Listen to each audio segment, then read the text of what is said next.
প্রত্যেক বরাদ্দের খবর জানতে ঢাকা জেলা প্রশাসনের কার্যালয়ে আছেন আমার সহকর্মী নিবিড় সাহা। আমরা একটু তার সঙ্গে যুক্ত হতে যাচ্ছি। নিবিড়, আমাদের জানাবেন আপনি যেখানে আছেন সেখানে প্রত্যেক বরাদ্দের নতুন কি তথ্য আছে, আর স্বতন্ত্র প্রার্থীরা কে কোন প্রতীক পেলেন? মৌটুসী,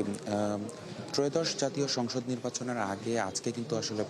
যারা প্রার্থীরা আছেন তাদের যে প্রতীক বরাদ্দ দেওয়ার যে প্রক্রিয়া, সেই প্রতীক বরাদ্দ দেওয়ার প্রক্রিয়া কিন্তু এখন চলছে। আমরা দেখছি যে জেলা প্রশাসক এবং ঢাকা জেলা প্রশাসক এবং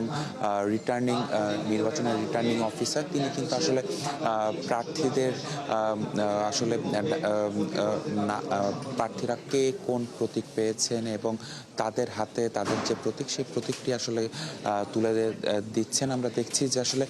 যেহেতু ঢাকা জেলা প্রশাসনের আন্ডারে আমরা দেখছি যে ঢাকা 1, ঢাকা 2, ঢাকা 3,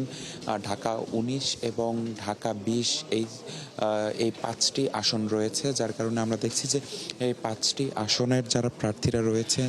তারা কিন্তু এখানে উপস্থিত আছেন এবং এই প্রতীক বরাদ্দ অনুষ্ঠানের আগে কিন্তু প্রার্থীদের সাথে জেলা প্রশাসন এবং জেলা পুলিশ সুপারের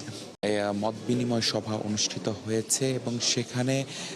প্রার্থীরা যারা রয়েছেন তারা কিন্তু আসলে তাদের যে অভিযোগ কিংবা তাদের যে নির্বাচনী কার্যক্রম পরিচালনার ক্ষেত্রে তাদের যে অসুবিধা সুবিধা, যেগুলো আসলে তারা মাঠ পর্যায়ে তারা আসলে মুখোমুখি হয়েছেন, যেসব চ্যালেঞ্জের মুখোমুখি হয়েছেন, তাদের আরও যেসব চাহিদা রয়েছে সব কিছু কিন্তু তারা আসলে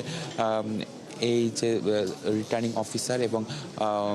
জেলা প্রশাসক এবং সেই সাথে পুলিশ সুপার সবার সামনে কিন্তু আসলে তারা সেই কথাগুলো বলেছেন, সেই সমস্যাগুলো সমাধানের তারা দাবি জানিয়েছেন। এবং এরপর আমরা দেখেছি যে এইসব প্রশ্নের পরিপ্রেক্ষিতে কিংবা যে অভিযোগগুলো তোলা হয়েছে, যেমন জামায়াত, এনসিপি সহ অন্যান্য স্বতন্ত্র প্রার্থী যারা রয়েছে তারা কিন্তু অনেকেই আসলে এই যে নির্বাচনের পরে এবং আগের যে নির্বাচনী পরিবেশ এবং তাদের যে নেতাকর্মীদের নিরাপত্তা, সেগুলো নিয়ে কিন্তু প্রশ্ন